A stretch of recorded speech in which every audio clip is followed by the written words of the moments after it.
आपने कभी सोचा है कि जो पैसा आपके माँ बाप के इलाज के लिए होना चाहिए था, वो किसी नेता के स्विस अकाउंट में छुपा है?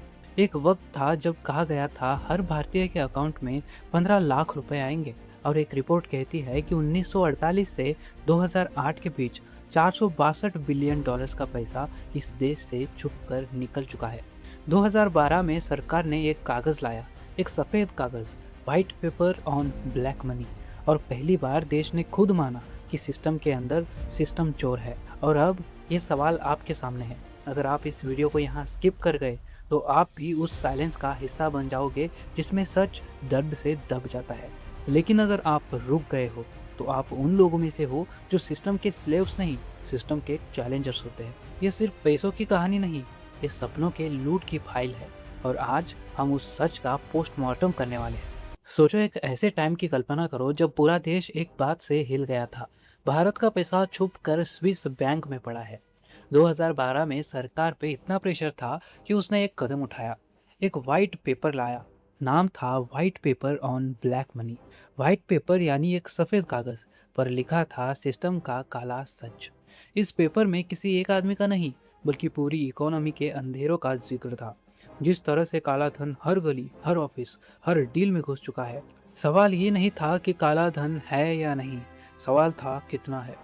किसी ने कहा 15 लाख हर आदमी के अकाउंट में आ सकता है, किसी ने 70 लाख करोड़ का एस्टिमेट दिया। और फिर आए fake WhatsApp forwards, India tops Swiss bank deposits. लेकिन सच क्या था? सरकार ने 2012 में पार्लियामेंट में खुद कहा, हाँ ब्लैक मनी है, और हाँ ये प्रॉब्लम बहुत गहरी है। फाइनेंस मिनिस्टर प्रणब मुखर्जी ने जब ये पेपर रिलीज़ किया, उन्होंने कहा यह सिर्फ पैसों की बात नहीं है, ये देश के गवर्नेंस की क्रेडिबिलिटी का सवाल है। और तभी एक नया सवाल उठा, क्या सिर्फ लीडर्स रिस्पॉन्सिबल है, या हम सब ने अपनी आंखों के सामने इस अंधेरे को नॉर्मल बना दिया? अब सवाल ये है, ये काला धन आखिर बनता कैसे है? क्या कोई ब्लैक मनी का फैक्ट्री चला रहा है, या फिर हम ही सब मिलके सिस्टम के रूल्स का शॉर्टकट बना चुके हैं? चलो एक रियल लाइफ स्टोरी सुनते हैं। नाम बदला गया है लेकिन कहानी असली है। मिस्टर शर्मा एक ईमानदार दिखने वाला व्यापारी। शर्मा जी एक बड़े बिल्डर है। डील होती है 2 करोड़ की फ्लैट की। डॉक्यूमेंट्स में लिखा गया 1.2 करोड़, बाकी 80 लाख कैश में। दोनों पार्टी खुश, नो क्वेश्चंस नो टैक्स। एक डील हुई और काला धन का जन्म हो गया। ऐसे ही देश भर में हर दिन हजारों डील्स होती है, बिना टैक्स, बिना रिकॉर्ड, बिना डर के। इंसान का दिमाग काफ़ी स्मार्ट होता है। जब हर कोई चीट कर रहा हो तो वो गिल्ट को इग्नोर करता है, कहता है अगर सब कर रहे हैं तो मैं क्यों नहीं। यही सोच काला धन को एक देश वाइड इन्फेक्शन बना देती है। यहाँ कुछ कॉमन ब्लैक मनी मेथड्स है जिससे ब्लैक मनी क्रिएट होता है।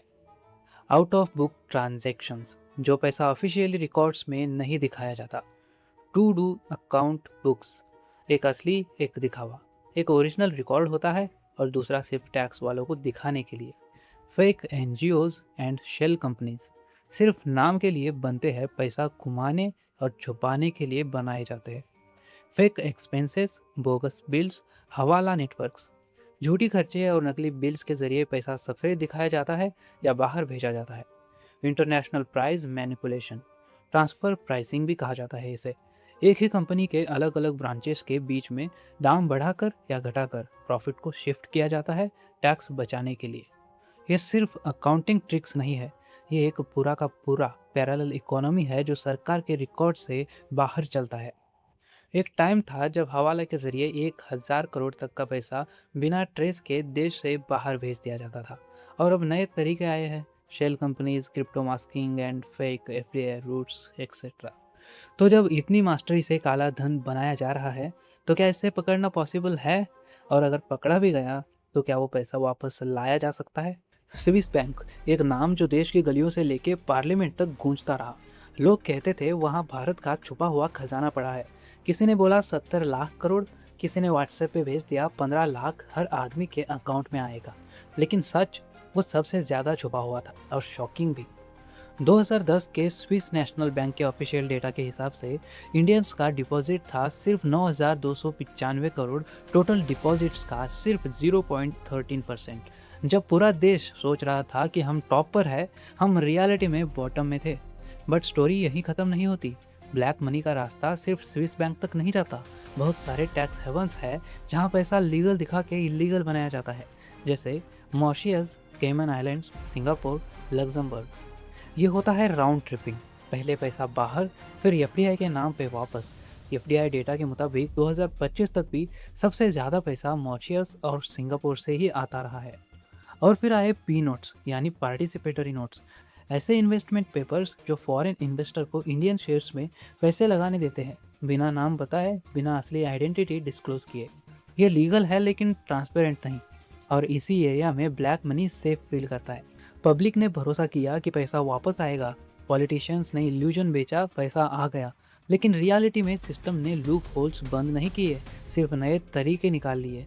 सवाल अब ये है कि जब हम ब्लैक मनी को दुनिया के कोने कोने में फैला चुके हैं, तो क्या सरकार ने उसे पकड़ने के लिए कोई असली कदम उठाए? 2012 में जब व्हाइट पेपर आया तो सरकार ने प्रॉमिस किया अब और छुप नहीं सकता काला धन। लेकिन क्या हुआ अगले कुछ सालों में? क्या ये जंग सिर्फ कागजों तक रही या कुछ बदला भी?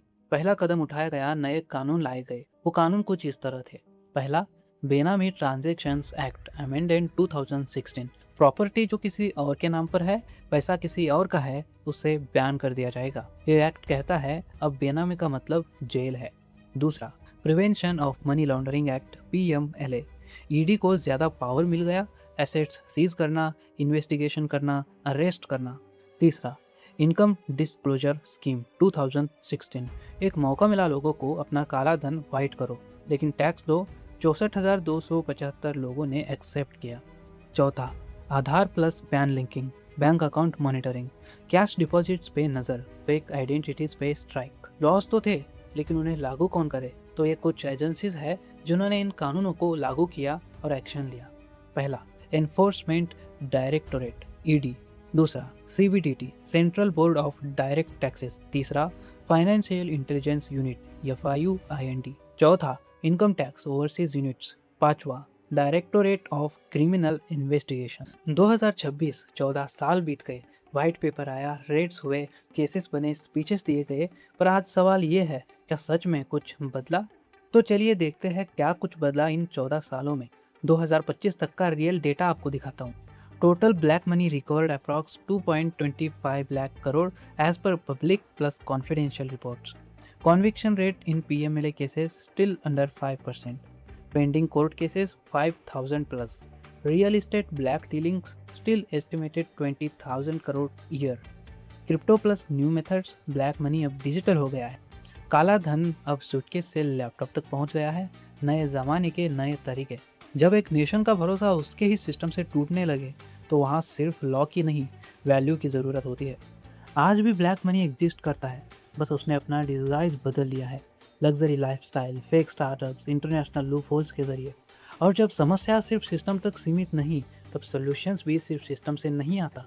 काला धन के खिलाफ असली रिवॉल्यूशन तब आएगा जब पब्लिक खुद बोले, नहीं चाहिए बिना बिल का काम, नहीं चाहिए छुपा हुआ पैसा। 2025 में हमने कुछ रिकवर किया, कुछ एक्सपोज किए, पर असली जंग अब भी बाकी है। ब्लैक मनी सिर्फ एक इकोनॉमिक इशू नहीं था, ये एक मोरल मिरर था। 14 साल बीत गए और हमने देखा, कुछ बदला, कुछ छुपा और कुछ हमेशा के लिए खो गया। सोचो अगर वही काला धन देश के हाथ में होता, तो हो सकता है कि आज आपका भाई प्राइवेट स्कूल में पढ़ता या किसी के माँ बाप के इलाज के लिए लोन ना लेना पड़ता। मैं सिस्टम को बदलने नहीं आया हूँ, मैं आपसे पूछने आया हूँ, आप सिस्टम का हिस्सा बनोगे या सोल्यूशन का? जब एक आवाज़ सच बोलती है तो एक देश बदलने लगता है। और अगर आप अभी तक देख रहे हो तो आप वही आवाज़ हो। अगर आपने ये वीडियो यहाँ तक देखा है तो आप उन 1% लोगों में से हो जो सच जानना चाहते हैं और सच बताना भी। पर यह बस एक कहानी नहीं थी, एक सिग्नल था। ऐसे और सच जो छुपाए जा रहे हैं वो मैं ढूंढ के लाता रहूँगा। लेकिन अगला सच तभी मिलेगा जब आप सब्सक्राइब का बटन दबाओगे, अभी इसी वक्त, क्योंकि कल शायद ये वीडियो भी देखना बंद हो जाए। मैं सच लाता रहूँगा, आप बस साथ मत छोड़ना। कमेंट करो आपके हिसाब से कौन सा सबसे बड़ा लूप होल अब तक जिंदा है।